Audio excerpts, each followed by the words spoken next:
Witam się z Wami z Norwegii. Mamy w planach spędzić tu około 2 tygodni.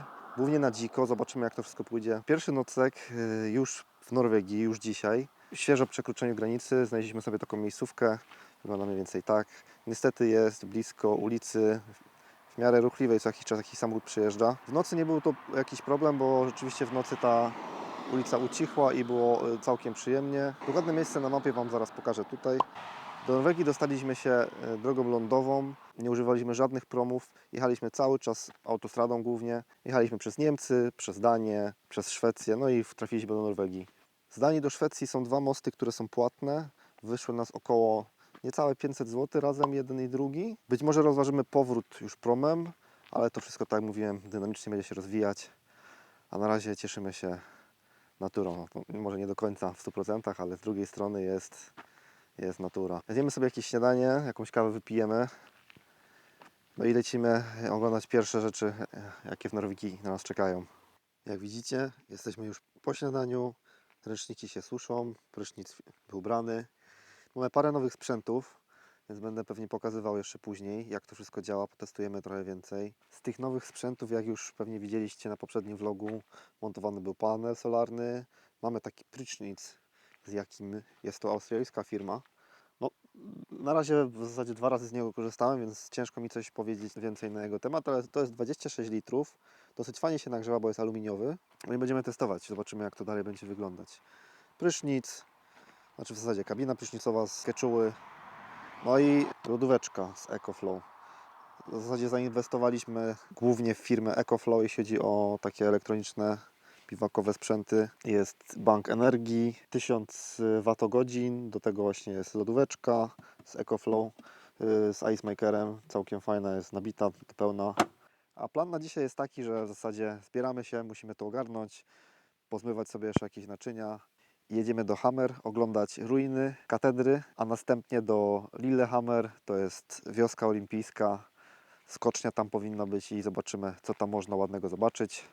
Więc na razie jeszcze mało górsko, mało takiej dzikiej przyrody. Myślę, że to dopiero w następnych dniach, jak pojedziemy trochę głębiej na północ i zobaczymy, jak tam Norwegia nas przywita w tych bardziej surowych miejscach. Dotarliśmy już do Hamar. Chcemy teraz zobaczyć te ruiny. Zobaczymy, czy jeszcze nas wpuszczą, bo jest otwarte teoretycznie do 5, więc mamy 25 minut. Podobno jest to za darmożkę, a jak za darmożkę, to musi być dobre.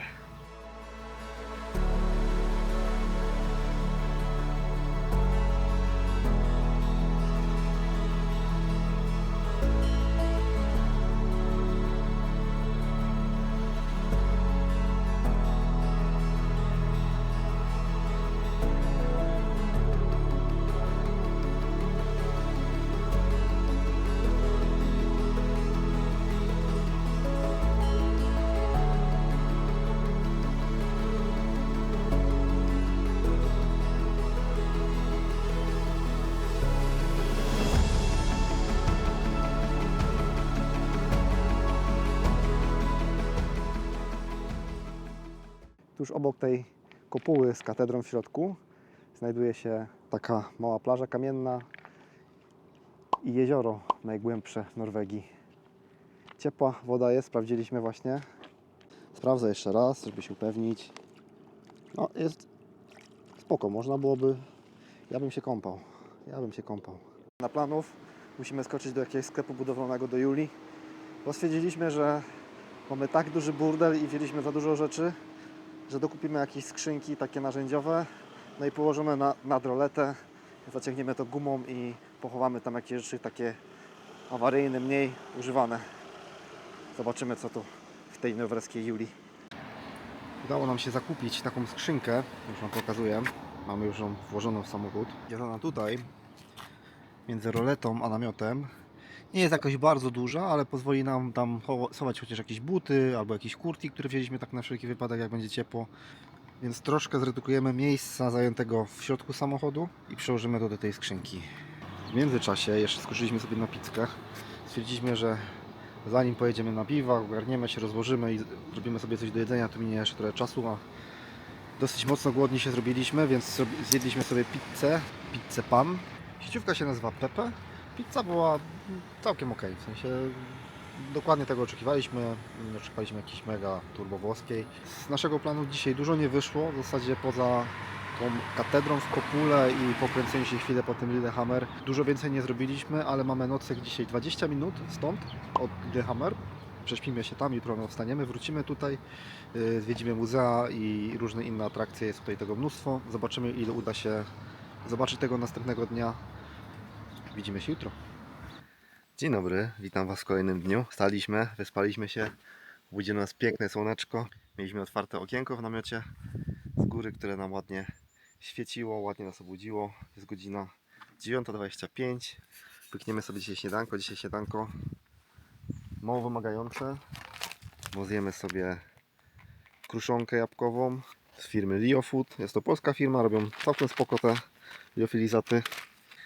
Trzeba będzie zrobić kaweczkę, oczywiście będzie świeżo mielona. Świeżo mielona kawa w takich warunkach to jest coś wspaniałego.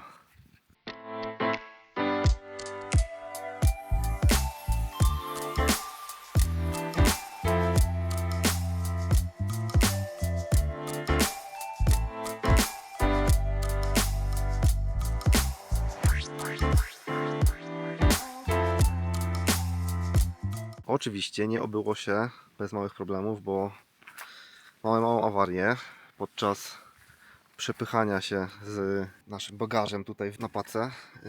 Wepchałem trochę za bardzo krzesła i zahaczyłem o kabel z fotowoltaiki i urwał się, więc będę musiał robić fiksy. Mam nadzieję, że będzie to widać, ale tutaj jest zaklejony kabel taką taśmą, coś a la duct tape Barracuda się to nazywa. Niby super mocna.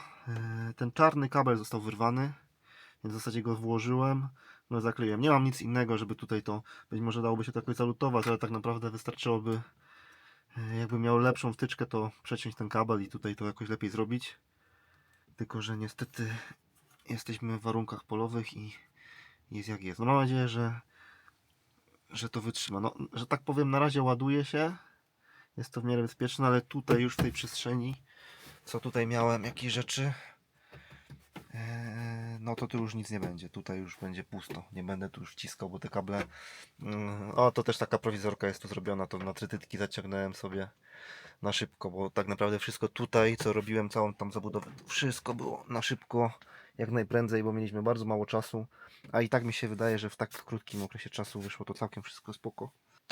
I aktualnie teraz ładuje nam się 58 watów z panelu fotowoltaicznego. A jesteśmy w dosyć mocnym słońcu, więc ogólnie tak maksymalna moc, jaką byłem w stanie wyciągnąć z tego panelu fotowoltaicznego, to było około 80 W.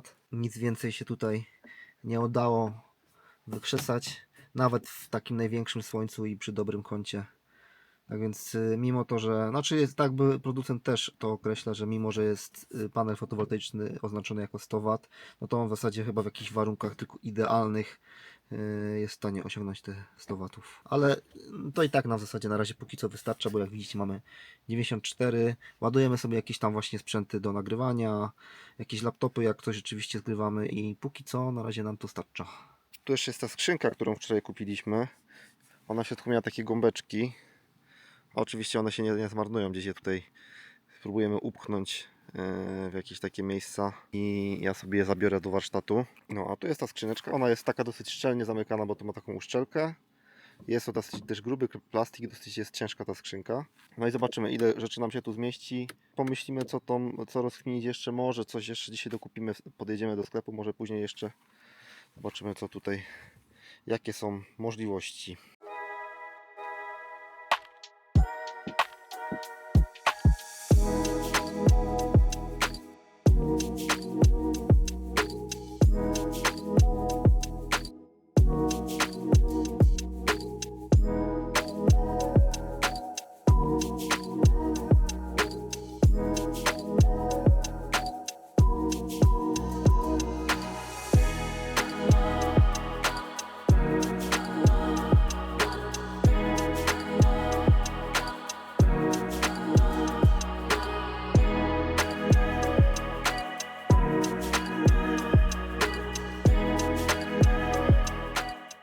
decyzja zapadła, że jednak idziemy z buta po schodach na dół, żeby nie było, że jesteśmy zbyt wielkimi leszczami.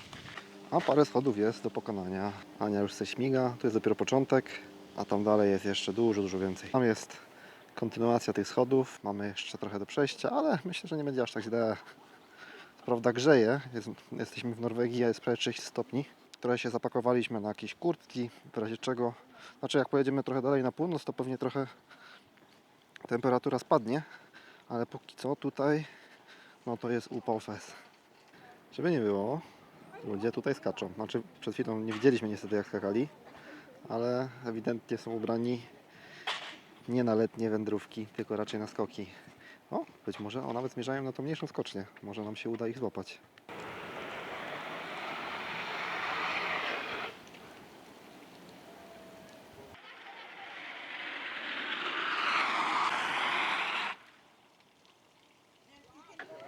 Widać, sezon tu jest mocno otwarty, bo cały czas coś skacze, wjeżdżają ludzie i skaczą, ale muszę przyznać, żeby skakać z takich wysokości, tutaj punkt K, tej większej skoczni to jest 123 metry, no to trzeba mieć jaja ze stali. Ja myślę, że nie dałem rady, nawet na saneczkach tu chyba zjechać. Ta skocznia słynie ze swojej wyjątkowej wydajności. Jest to wykonywane około 100 000 skoków rocznie, więc jest to całkiem spora liczba. Skocznie te zostały wybudowane w 1994 roku na potrzebę zimowych Igrzysk Olimpijskich i cały czas jest to w użytku. Tak więc bardzo fajnie, że takie coś udało im się utrzymać i kontynuować. Co roku są tu skoki narciarskie. Małyż też tu skakał. Skocznia zaliczona. Teraz sobie coś zjemy jeszcze, zanim ruszymy do muzeum tutaj tego olimpijskiego. Mamy takie coś jak foodie się to nazywa. Teoretycznie powinno to zastąpić jeden pełny posiłek. Jest to o tyle spoko, że w takich sytuacjach właśnie, że gdzieś się śpieszysz, trzeba coś na szybko zjeść, że jesteś głodny, to żeby nie jeść jakiegoś dziadostwa, jakiegoś świństwa, to można sobie w miarę zdrowo, szybko opierdzielić takiego pistacjowego foodies.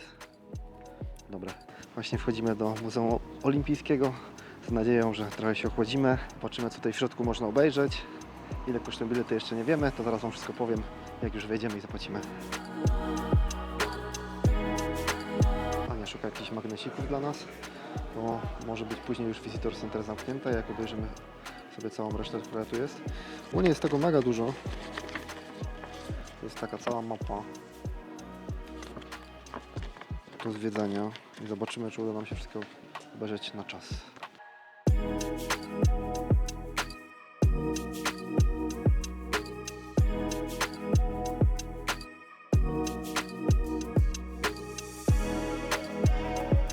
I zapomniałem Wam powiedzieć, że wejście do tego Muzeum Olimpijskiego, które na razie jeszcze jest takim mało olimpijskim muzeum, kosztowało nas 440 koron norweskich.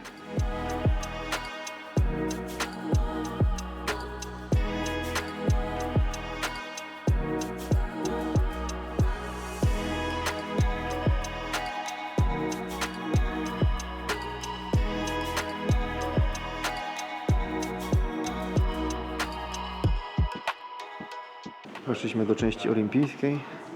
Zobaczymy, co tutaj w środku jest. Czy coś ciekawego.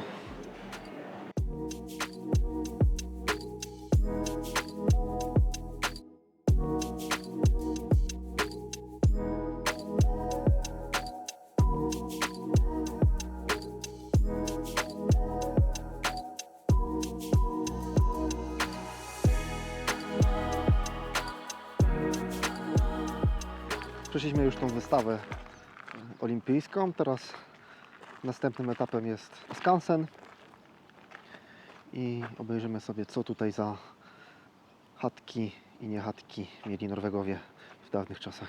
Ten skansen jest o tyle spoko, że w zasadzie do niektórych domów można wchodzić, oglądać, co tam wszystko się dzieje. Ogólnie uważam, że za 6 dyszek od osoby to jest całkiem spoko miejsce. Ta część taka wystawowa była bardzo spoko i ogólnie była bardzo obszerna, bo były i różnego rodzaju eksponaty związane z meblami jakimiś starodawnymi, z bronią, ogólnie tak by trochę z historią Norwegii.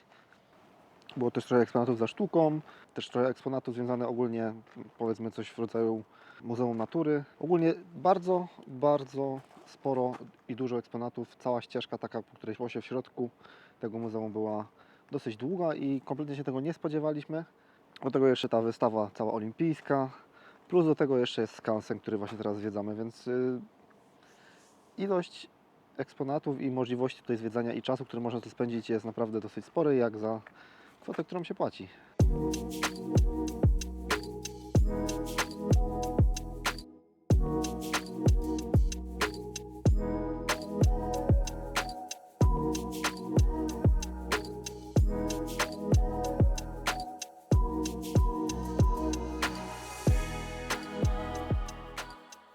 Dojechaliśmy na miejscówkę, w której dzisiaj spędzimy noc. Samochód zaparkowany, zaraz będę rozkładał namiot. Jesteśmy w okolicach Rondane, Parku Narodowego i w zasadzie następne parę dni myślę, że będziemy się tutaj kręcić. Myślę, że będą jakieś hajki. Tak więc to wszystko w tym vlogu i do następnego.